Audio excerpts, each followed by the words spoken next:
cards on the table. I believe that if he is elected and becomes Prime Minister, Keir Starmer will emerge very, very much as his own man. He's somebody who has always known who he is and will become an increasingly radical national leader. I think there is a possibility, if everything goes well, that he will be this generation's Clement Attlee. Bit by bit, month by month, problem by problem, difficulty by difficulty, we will see this government, a Labour government, becoming more radical, not less.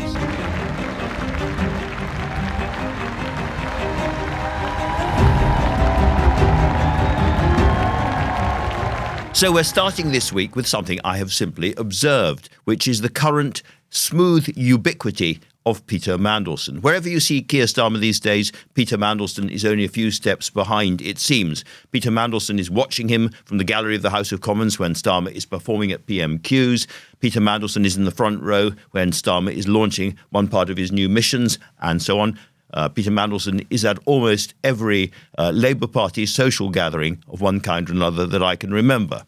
And the interesting thing is, first of all, this wasn't the case a year ago. Has something changed? And the second thing is it plays into a worry that you hear from some people very close to Keir Starmer and around the Starmer circle, which is that there is a kind of struggle going on for Keir Starmer's political soul, and that people, particularly on the right of the party, for instance, the old Blairite team, are trying to put their arms around him, envelop him, enfold him ahead of the general election campaign and that manifesto. I do not think this is a serious worry. I happen to know that Keir Starmer and Peter Mandelson have not talked properly about politics since the summer. There is no great plot going on, although there is a lot of Blairite influence in the leader's office. So, first of all, I don't believe that people who are worried about Keir Starmer being taken over, incorporated, or somehow kidnapped by any faction of the Labour Party really need worry. This is fundamentally about his political personality.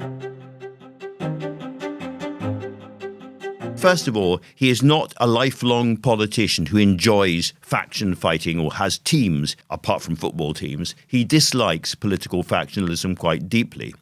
But there is a worry among a lot of people at the top of the Labour Party at the moment that under Starmer, the party has become simply too timid ahead of the election. Too timid about Gaza, with David Cameron leading the way on the two-state rhetoric. What we need to do is give the Palestinian people a horizon towards a better future, the future of having a state of their own. Too timid on domestic policy, too timid on the £28 billion Green Prosperity Plan, too timid on tax, too timid on this, too timid on that. And I think the solution to this is to understand how Starmer deals with politics, deals with problems ahead.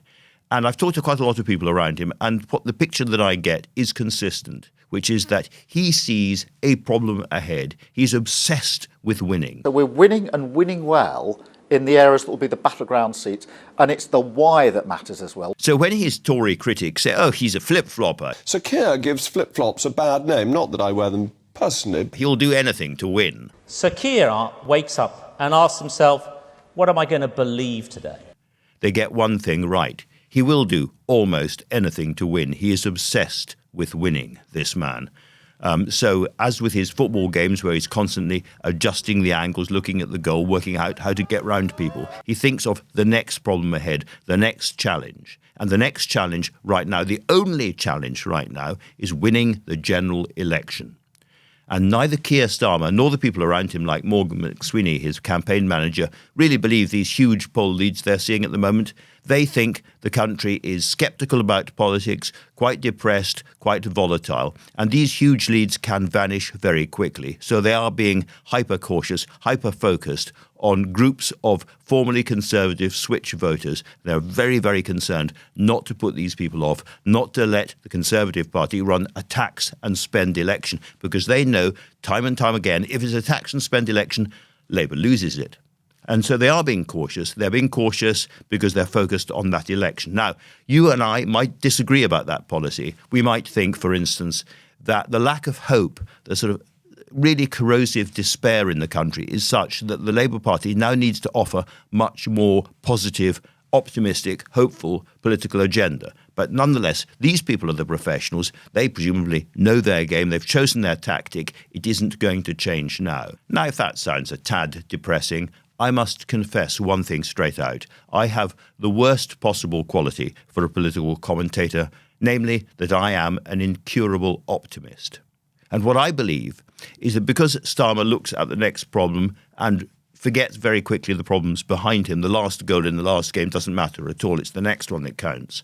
Once that election is won, if it is won, then he will think entirely differently. All those issues during the election campaign, not presenting a large target to the Conservatives, being very cautious on tax and spend, don't frighten the horses, all of that becomes much less relevant. The minute he has won an election, there is an entirely new, different problem with different answers ahead of him, which is how to govern successfully. Britain can, Britain must, Britain will get its future back. And what I know from observing him, talking to him and talking to people around him is that Keir Starmer is a man who is extremely methodical and careful. He wants to problem solve. So in government, if he wants to build more houses, if he wants to connect the national grid better or whatever it might be, then he will look at the problem ahead. And if the first answer doesn't work, he'll move on and he'll move on and he'll move on until he resolves the problem. And that means, I think, that he will become really quite a radical Prime Minister. Well, I will absolutely be fighting fire with fire because I have done everything I can to change this Labour Party in 4 short years, and I've shown a ruthlessness and a determination to do so. Because he will be fighting vested interests all the time. The vested interests will push back and he will be completely uninterested in them. He will keep smashing through them. As time goes on, this will be a more, not a less, radical government. Why? Because the problems, as every New Statesman reader knows, are so fundamental facing this problem, so deep, so corrosive, that only big answers will do. So let's talk about radicalism in the here and now, this moment, because at this moment, quite clearly, the argument over the £28 billion annual Labour prosperity or Green Plan is very live indeed and is causing huge problems for the leadership collectively. I very strongly get the impression that Rachel Reeves has been going around kind of smashing people up against the wall and warning them not to talk about that number as much as is possible.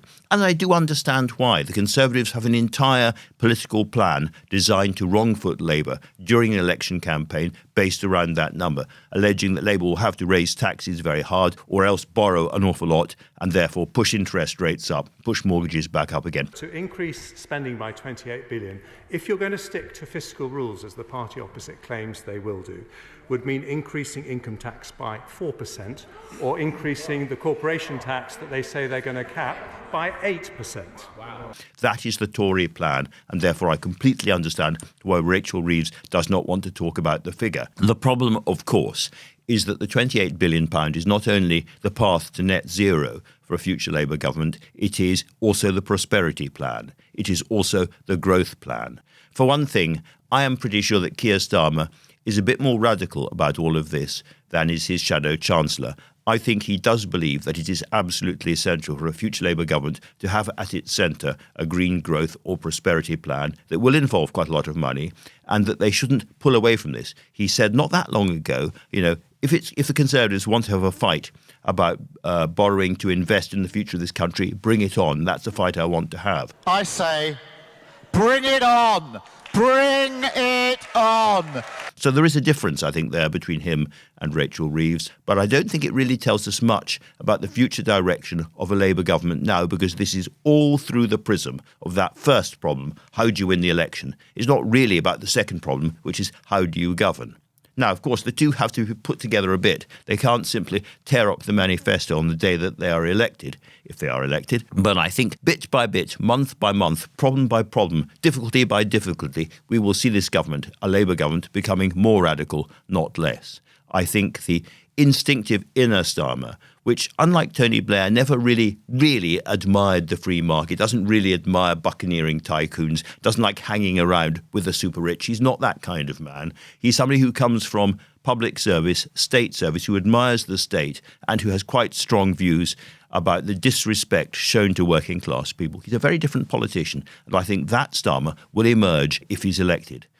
But then again, as I said at the beginning, I am an incurable optimist. Thank you for watching. I would really love to know what you think, so please, if you can, leave a comment below. And don't forget to subscribe so that you can get videos from the New Statesman as soon as they're released.